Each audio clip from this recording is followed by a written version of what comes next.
Welcome to Season 4 of the Knack for Business podcast. So, a question for the audience. Have you ever felt lost or unheard in the healthcare system, like your story didn't matter? That's exactly what our guest is here to change. In this episode, she reveals how patient voices are reshaping healthcare from faster diagnoses to compassionate care. Tune in to learn how storytelling, empathy, and innovation are bridging the gap between patients, professionals, and policy, and how you can be part of the movement for a more humane healthcare system. Our guest today is Debra Workman from Patients Mirror. She's the CEO of Patients Mirror, bringing both heart and strategy to the conversation on healthcare transformation. Born in Cornwall, Ontario, her lifelong curiosity for science and wellness began as a volunteer candy striper at Hotel Dieu Hospital. That early spark evolved into a purpose driven career amplifying the real voices of patients, caregivers, and healthcare professionals. Through Patient's Mirror, Deborah shines a light on healthcare gaps, driving awareness for faster diagnosis, equitable access, and compassionate policy change. She also partners in Infocraft, a healthcare marketing agency that serves on the board of UC Lab, where she supports AI innovation in medical research. Beyond her professional world, Deborah's love for art, travel, animals, and lifelong learning fuels her belief that empathy, respect, and shared humanity are the true foundations of better health. Deborah was previously featured on Season 3, Episode 27 of the Knack for Business podcast, which was recorded last October. Deborah, absolute pleasure to have you here. Welcome. Do you have a favorite quote or saying you like to share? When a task has begun, leave it not until it's done. Be a matter great or small, do it well or not at all. So that is actually something I like to live by. And I bring that and that passion to what I do. If you're going to do something and you start it, finish it. And if you can't do it well, don't do it at all. So your role as a volunteer at an early age, that planted the seed. Was it seeing the patients? Was it hearing their story? Was it hearing the staff? Because everybody has a story in that No, whole and I, equation. and, I, and I do have a story. I was quite young. I think maybe was maybe 10 or 11 when I started candy striping. I don't know if anybody remembers what candy striping is, so I'll give you a little bit of background on that first. So candy striping is it's like volunteers in the hospital, but you got this little red and white striped jumper and a little hat, like a little nurse's hat. Nurses don't even wear hats anymore. Anyway, they had the little nurse's hat, and we had a little name tag. And we would go around from room to room bringing water and helping serve the dinner trays. But we'd do anything else. So I remember one particular incident, which again, for me, probably drove some of my passion. There was an elderly lady that had been in the hospital for a while, and she was asking me if I could trim her toenails. Now, I didn't know I had permission to trim her toenails, but it was a need that she had that she couldn't get anybody to service. Every patient has a story. Well, this lady had a story, and the story was that she couldn't get some of the things that she really needed done. Anyway, long story short, I trimmed her toenails. But that, made me realize that not all the needs of patients are being met. And not all the needs are necessarily medically related. Most of your medical related needs are served. It's all the other things around it. Yeah. So you've just kind of explained something that's really interesting because having been in the healthcare space myself, there's the medical stuff. Like I don't understand what's happened to me. What does this do to me? How does that work? How long am I going to be out? How long is it going to take me to get back on my feet? Right, and get Mhm, back to my normal life, if at all, and possible. mhm. What are the implications to my family, etc. Those are typically the medical questions that might roll in. But some of the other ones are, where do I park? What are my follow-up meetings or follow-up appointments? Am I supposed to experience pain? Wound management, right? Mhm. It's medical, but it's, you're now at home, right? How do I set these things up? How much of a bubble is that a change for somebody when, all of a sudden not planning to go, it's not like you're going to a spa, some people do plan for medical procedures, but if it's an unplanned event, how much of an impact has that to every part of that person? So, needless to say, we talk to a lot of patients. on any given day we were talking to patients and they're telling us their story. And so the stories are, I ended up in the hospital. I'm going to tell you my story. My story, I ended up in trauma unit. So I'm in the trauma unit, just wanting to leave the trauma unit. That's all I want to do is get out of here. Anyway, they were, I have to say, the first responders were amazing. They were amazing. Everybody that I dealt with was amazing. But you get to see all the other things that are going on in the hospital while you're there, right? And then when I did leave the hospital, they released me and I came home and they're telling me the things I can and cannot do.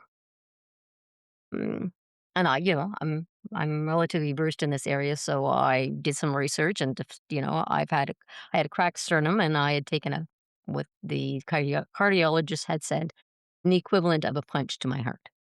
My troponin levels were quite high, and when they released me, they were trending down. They still weren't in the normal zone, but they were trending down. So, after that, I wanted to know, when can I go to the gym? When can I go back to jogging? When can I lift weights again? Because you don't get that information when they release you from the trauma unit. And people were asking me, so when are you going to go back and see the cardiologist? Said it's a trauma unit. They don't do follow up. They don't do follow up. So, it's up to the individual to be an advocate for their own health, to to make the calls, to find out who all the information they need. And I mean, I am very fortunate because I am working so much in the healthcare space. I have a lot of people I can actually talk to. So I found out a lot of information. But had I just been, you know, the regular person that'd been in a car accident release would not know what to do. Anyway, so I called my family doctor. I booked an appointment. I went very lucky. I have a family doctor. I booked an appointment, told him what happened. And I had a meeting with him, a call with him, and just asking him, when can I start jogging again? And he's saying, you need to do it. You can't just go out and start jogging again. You took a punch to the heart.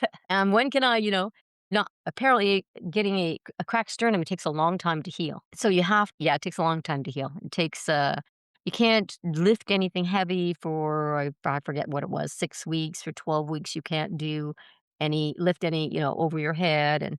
And it can take up to a year for the sternum to heal. If you do things that doesn't heal, then you can get infection, you can have to have staples. Anyway, there was a lot of information I was not provided when I left the hospital. And no follow-up. There is no follow-up out of trauma, and I'm sure there's no follow-up. I know there's no follow-up after you leave ICU either, because you're to go back to, if you're in the ICU because you have, had actually the chemo, well, you're just gonna go back to your cancer doctor. But in my case, this was a traumatic accident. I don't normally see a cardiologist, so therefore I don't have a cardiologist. So I had to go back to my family doctor, get him referring me to all these different places to do the follow up, to make sure it was safe for me to continue on doing what I was doing before the accident. You hit on 2 points, and I'm thinking of, so just went through a recent house renovation, and the guy says, "Do you want this, or this?" And I'm looking at him going, yeah, they're like, it's not medical, but it's like a shower head, right? Do you want Yeah. this one or this one? Well, what the heck's the difference other than the name and obviously the dollar value, right? And he Mhm. says, because, it's like if you've never shopped for a car before, you don't know left, right, that one, right? So in this case, I'm doing the prompting. And we sorted ourselves out, and he explained why, right? It's Mhm. for longevity, et cetera.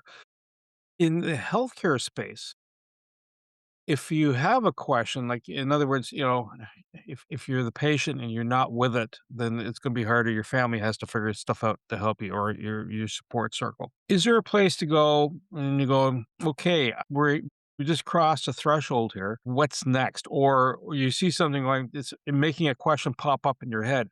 Is there a place to pick up that information that goes, okay, you've crossed a threshold. Here are the questions to ask. Is there some sort of is there a Sure. bot out there? Is there a group out there? Like where do you go next to get that more informed information? So it would depend on what you're diagnosed with. If you go to the hospital and you're diagnosed with cancer, there are the Canadian Cancer Association. There are many, many different cancer groups that you could turn to get information that would help you out and guide you through it. We are currently working with an amazing woman that had twin boys, and one of the boys has autism. And she wrote a book because if your child has autism, to find support, to understand what's going on, to find the right support for that is there is no there's no groups. There's no you have to find it on your own. So she actually wrote a book to help other parents, families who have children that are diagnosed with autism, where to go, you know, why, and what is amazing about her is that she works in the healthcare space and has made sure that everything she's put in her book is referenced by a medical study. So, definitely worthwhile getting this book and, but that is one area. There are people who have, if you have a rare condition or if you have a condition that's not been diagnosed, you're pretty much on your own. And that's So why it's important for patients to tell their story. that's where I was going to go next. So patient's mirror. So walk me through that space and what's the purpose and how do you feed the information in and how's the information come out? So the purpose of the space is to give the patient the opportunity to tell their story. And we're not looking for a story of all the things that went wrong when you were diagnosed. We're looking for the story of an individual whose goal in life was to be a university professor. And as they went through life, they kept hitting obstacles and finding out why they hit obstacles and finally being diagnosed. So one gentleman was diagnosed with autism at 40 years old. He didn't get to be a university professor, but he did end up being a teacher. And it's a great story about someone's life who happens to have a condition. And so our goal is to tell people stories about their dreams to be dancers or models or their story, but we also want to hear their story on the health part of it as well to identify if there's gaps and to draw attention to educate the public, to let the patient themselves share their story, and to hopefully change policy, to hopefully find resources or find to help fill in those gaps. There's so many different things that are going on. Like one of them is that some drugs are paid for by the government or private healthcare, but Mhm. the ancillaries that are used for those patients. So if you have to infuse daily and you have to have an infusion pump, the pump itself is not covered. So there's a lot. Yeah, people don't know that these pumps are extremely expensive, and the patient has to find their own funding. It's just like if you have a condition where you have to have infusion done at the hospital all the time, which is often, or dialysis or whatever, and you don't have access to a vehicle, you're going to have to take a cab. So once a week, you're paying for a cab to go, and if you live far away from the hospital, it's more expensive. And people don't realize the burden it is on the individual, not just the condition they have, but the cost impact of it. And if you can't afford it, then you need to see if you can find family to drive you back and forth, and then it's the impact on them. And so a lot of people are not aware of the story, but also we want the public to know that these are real people with real dreams, real aspirations. They want to their dream is to be a scientist. We have one girl who's got colitis and is going through to be a doctor.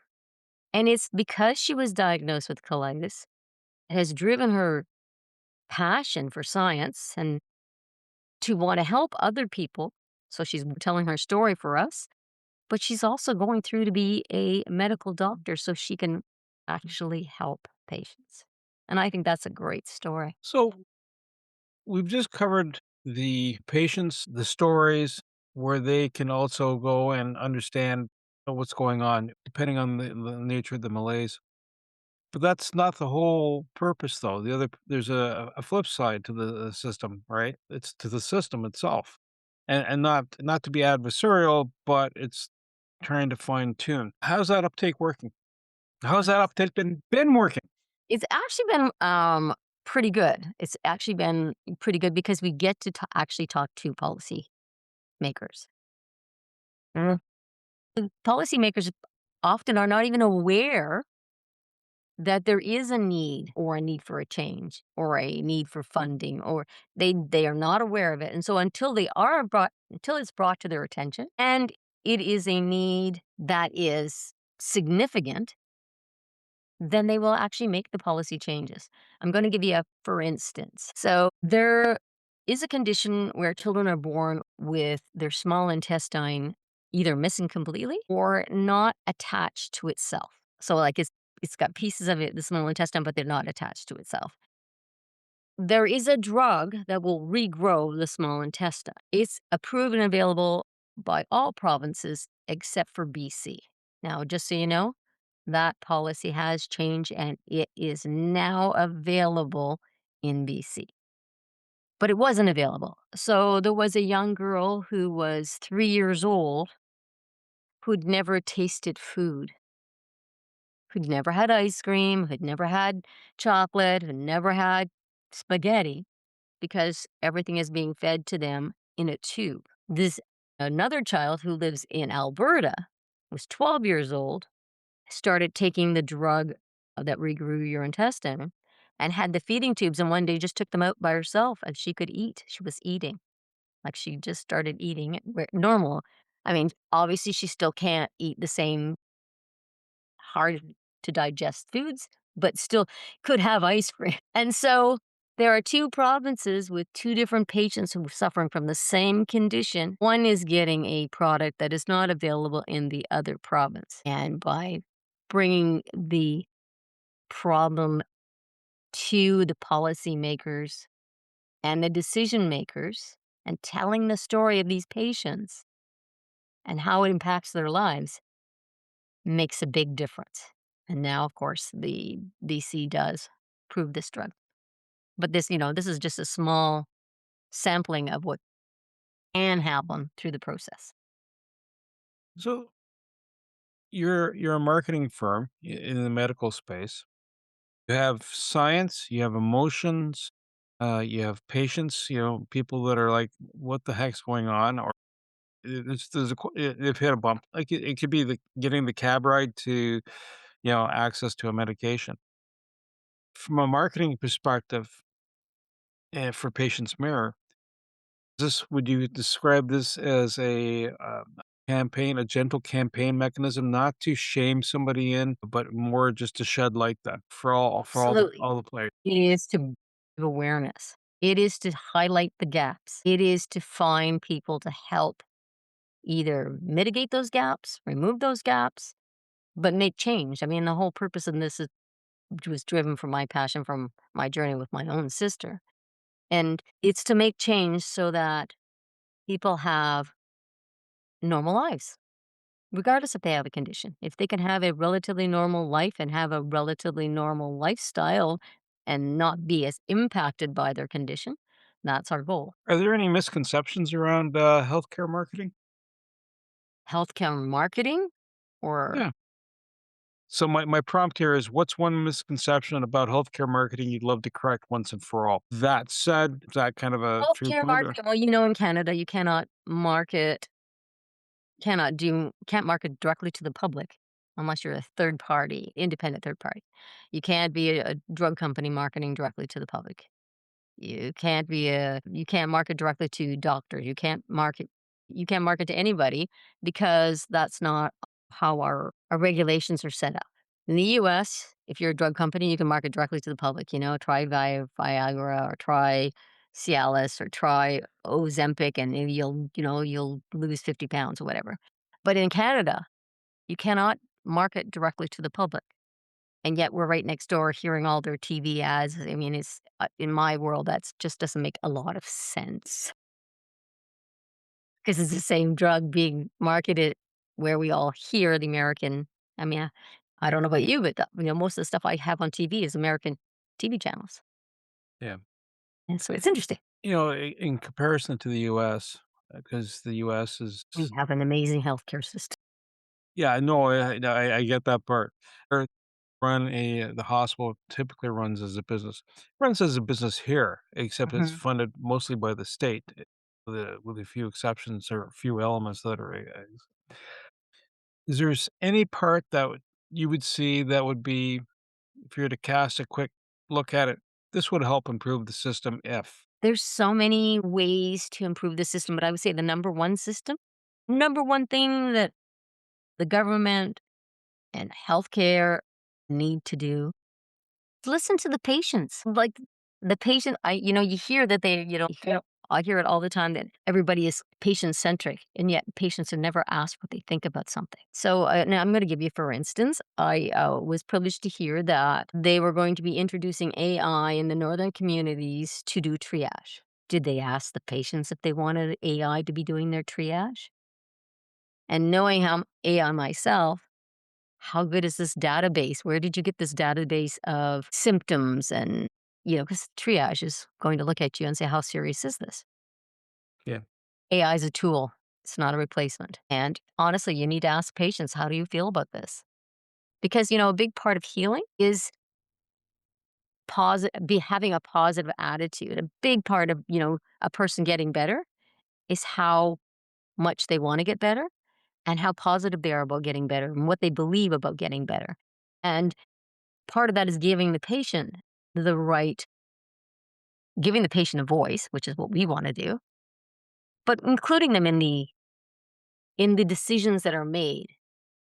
You could have a round table with a whole bunch of medical professionals that are talking about how they're gonna fix something, and politicians and government officials, but if there's no patients really there, you're not fixing a problem. It's my opinion. So trying to form my I next know we're question here. jumping all around.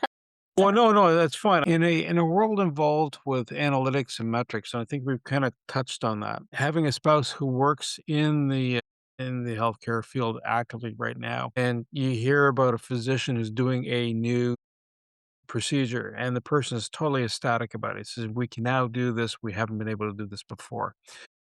And it seems like, there's an obvious implication for the patient because then it's less invasive, this particular procedure, and it's Mhm, going someplace they couldn't before, and they mhm. could, make more headway for a treatment.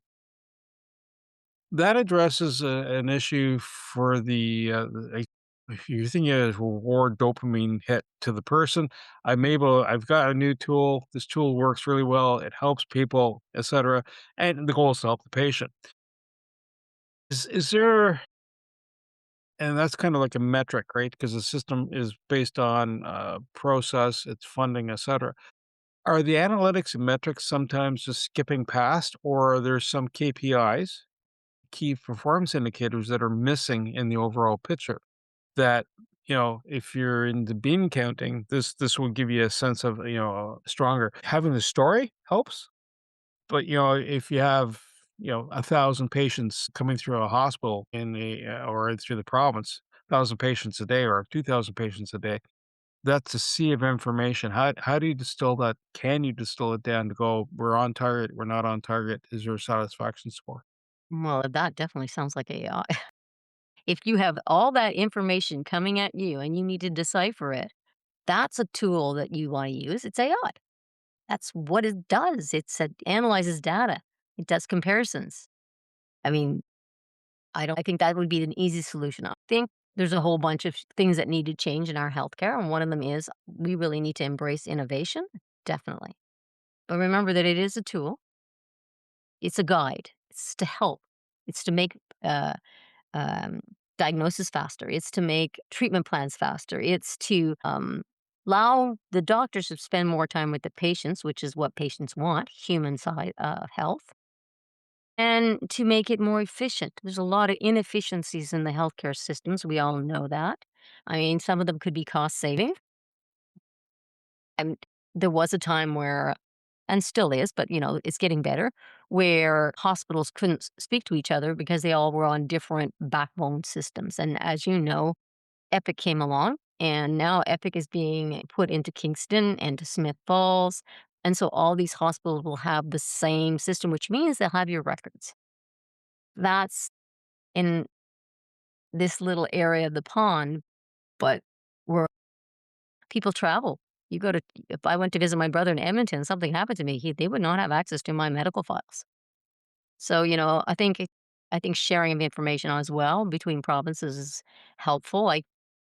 I'm hopeful that the new government is trying to change those barriers where we provinces don't work so isolated and work together to streamline processes. It'd be great if the provinces didn't negotiate individually with pharmaceutical companies for product, but did it as a country. It would give us more clout because you're, then a bigger commodity to deal with. Pharmaceutical companies are global and they negotiate pricing and they negotiate many, many different things, and they're doing it all over the world. And so you need to have some strength there.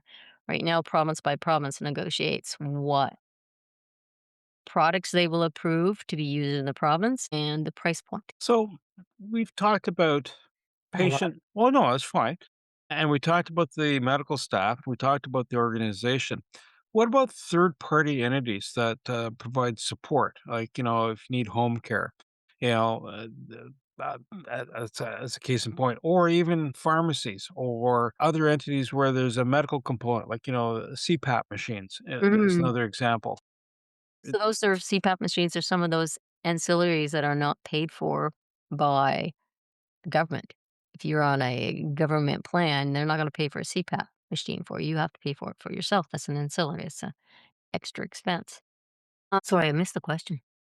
Well, the question is those other external parties, they're part of the healthcare equation for delivery of services, whether they're paid for by the state through the insurance company or out of pocket expense.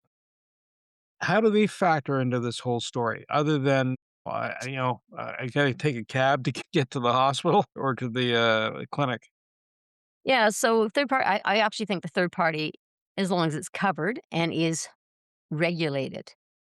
Third parties, I'm sure you're aware that third parties are own a lot of the clinics that you go to. The doctors get paid by the government, but the clinic itself and the doctors rent space from the clinic, and the clinic is owned privately. So, all apple trees are owned privately, whatever they are, they're all owned privately. And I think there needs to be a little bit more regulation on that and more of a watchdog watching the quality of the delivery of services, not the doctor's delivery of the service, but the actual physical location delivery of management of your data, because it's the clinic that will manage your data on behalf of the doctors. So I just think yeah, I think that's great. I think it's really needed more innovation because, Canadians are very innovative. We are a country of many, many small businesses. And small business owners tend to be very innovative. They're trying to get as much as they can for, as you try to do as much as you can for as little as, little amount of money as you can, right? And Yeah. so our whole country's made up of that. And that is innovation. Each one of these people have learned something important. And I think third party delivery of certain aspects of healthcare is important. Are you finding that these third parties are also involved in your picture? Are they engaging with you to provide We haven't quality? actually, so we have not, I guess I'd have to redefine it. We are working with companies that provide ancillaries or devices to patients that have medical conditions. But the smaller companies that offer in home patient care, we haven't explored that area. I'm not saying that we're not in that area. That's not where we are today. Cool. So I guess that'll be a future state question. Then next, if I were to go there, AI tools overall, we kind of touched on them. Big, of course, Go I'm ahead. a big supporter of AI tools, but you got to remember what an AI tool is. And I think a lot of people have a big misunderstanding of what AI is. There's no intelligence in artificial intelligence. They run queries against a database, and the answers are only as good as the database they are grabbing the information from. Yes, they can learn as they go, and they'll learn more about the question. Each time you ask it a question, it learns from the question you ask because they give an answer, so they add on to that. And that's maybe they consider that intelligence. But it really, at the very basis, it's got to be the database that you use that makes the difference. And I'm going to give you an example. If I had a database, medical database, but it came from Africa, and I'm trying to do triage in northern Canada, what do you think the results would be of that triage? It'd be crazy. The symptoms won't match or Or typical even if they do, symptoms. even if the symptoms do, it's unheard of for someone in, you know, Nunavut to get dengue fever. We would hope. We would hope. So, I'm just saying that it's the most important part of any AI is the data it draws from. There are a lot of private companies that do private AI. So, for instance, and I don't know this at all, but the Ottawa Hospital has its own database of all the patients that have ever come in. And, say every heart attack patient that came in at the Heart Institute, they have a database of the symptoms, all the treatment, the treatment plans, whatever. That is a great database for an AI tool to pull information out when they're trying to, when a cardiologist is trying to assess what's going on with a particular patient. The AI tool would be very beneficial. But at the end of the day, it's the doctor that makes the diagnosis, not AI. It's the doctor that chooses the treatment plan, not AI, because the doctor's the one with the license. At that in the hospital, the Ottawa hospital is using Epic as its backbone. I do know that. I know that when they implemented it, there was a lot of resistance, but that's with anything. When you get something new, there's always a lot of resistance. I'm not going to use that. Actually, I came across total segue. I came across an Instagram post, and the person's talking about change. And he was talking about cultural change, and he says there's a window. How much change can you introduce and not have blowback coming back from the group? He's talking on a grander scale. He's talking national, right? So yeah, there's yes. I guess that was outside the window, and everybody's kind of pulling back. Well, And I it's just get I it. think it's, people resist change. It's change is hard for people. They don't know how they're going to fit in. They don't know how they're going to use it. They don't know what's going to happen to them. Is it going to eliminate my job? This new, you know? So there is a lot of change. And then is this going to add more work to what I already have? There's a Yeah. lot of resistance. But the bigger picture of a common backbone to all the hospitals is so great for the patients. And it's so great for the doctors as well because they have the opportunity to collaborate more. So would that be a key factor then? I'm going to flip it back over to the patient side of the fence now, or even the family of the patient or caregivers of the patient. Because when you're going through a medical situation, an adverse one, that just like so whether it's a motor vehicle accident or your body just goes, nope, that's it. We're having a bad moment now. That's a change. And so what do you recommend, I should ask, for the patient or the caregivers to adapt to that change that would make it easier for them? Make it easier for them. Mhm. If it is a diagnosed change, or you're in a car accident, someone's in a car accident. Case, I was in a car accident, but say that the trauma that I had to my heart caused heart damage. Then my family, because I would not be in the position, should on their own be an advocate for me and find out as much as they can about the condition and all the information about it. Because mm, mm, there's a saying somewhere that says something about knowledge is power. Yeah. And, to be an advocate for your own health is the number one thing that any patient can do. And if you can't do it for yourself, then your family should be doing it for you to find out as much as they can about all the different treatments, about all the different conditions, you know. And you have lots of tools, and the tools will be pharmac. They are chemists. That's what they are basically. And if you want to know that they're dying, but this is what the diagnosis is, you can talk to a pharmacist. You have easier access to a pharmacist than you would to have a cardiologist. No, they're not going to have all the answers, but they will know if two different drugs will interact with each other or whether they won't because they're chemists. And so, you want to use all the tools you can and then find out if you've got this condition, if you're going to be building your knowledge base, find out if there's any associations. So there's all kinds of patient groups and patient associations. And there's some amazing patient associations that provide a lot of information and will give you access to other patients to talk to, where you can get a lot of resources. And that would be for you, the individual, or for caregivers of the individual. Knowledge is power. Excellent. I guess you kind of bring us into the home stretch here because time flies. Yes. Patient's mirror. Mm. What are you looking for right now? Are you looking for more patients? You looking for more collaborations with healthcare facilities, political side of the fence? Are you looking for uh, integrations with pharma? Are you looking for NGOs, non-for-profit groups that are out there supporting patients? Who or what would be your kind of your primary for the next couple of years? Our part so it's a combination of all of it because you can't do they all work together. You cannot work with a patient without working with the patient group. I mean, because our goal is to support the patient group because the patient group is supporting the patient, not just one, but all of them. And you can't work with the patient group without knowing what kind of doing your research and understanding what is happening with that patient group. So, like cancer, what are the cancer drugs? Who are the pharmaceutical companies? Because you got to tie it all together. And then there are foundations, and there's foundations out there that support a lot of these different therapeutic areas. So it's a matter of, and then of course there's the government piece, the policy making piece.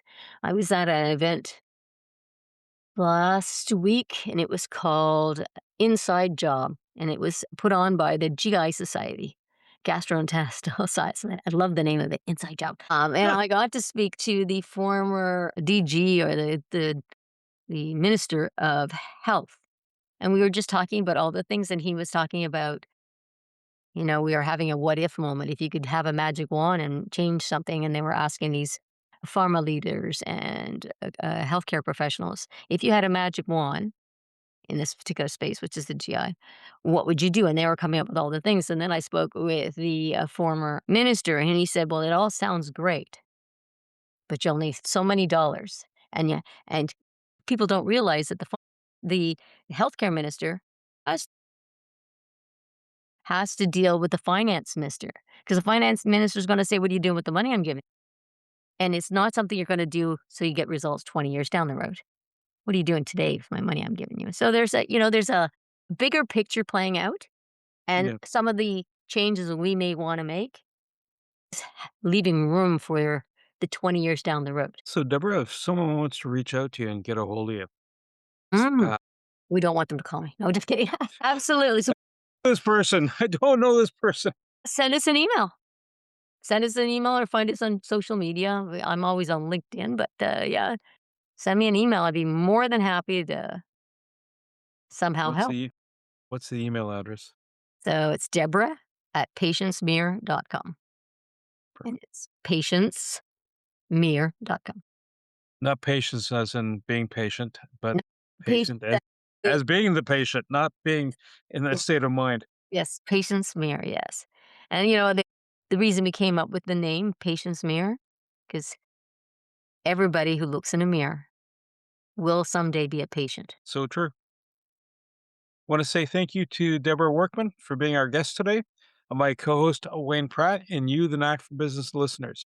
So, if you haven't gathered by now, Deborah helps bring the emotional and informational gap and tries to help reduce it or improve it in regards to healthcare, right? So it's not only just the patients, it's the caregivers, the professionals, the entire ecosystem that brings it forward.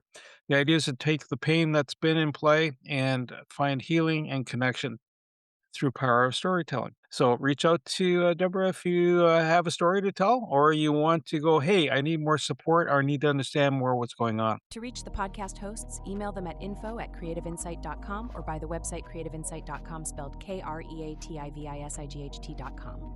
To reach Wayne at his email, wayne@motive8u.ca, that is MOTIVE, the numeral 8 and the letter U.ca, or his website, motive8u.ca. If you would like to be a guest on this podcast and share your knowledge, let us know.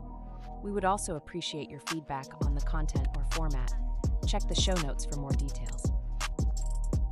For these podcasts, we like to acknowledge the support and thanks to the following people. Carl Richards from Podcast Solutions Made Simple, a renowned podcast expert. Fred Crouch, who is the Property Wizard podcaster, where Bernie is a co-host. Jovan Strika from At Hive, a co-working space that is more than just a space. Then Melanie Weber, Bernie's invaluable business partner, and Wayne Pratt from Motive8U Inc., who serves as both a coach and co-host of these podcasts. Disclaimer.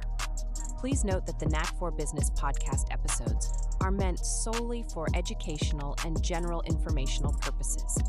The information and opinions contained within are not intended to be professional advice on any subject matter. The thoughts, views, and opinions expressed by the participants are their own personal beliefs and do not represent the views of the podcast hosts or any affiliated organizations.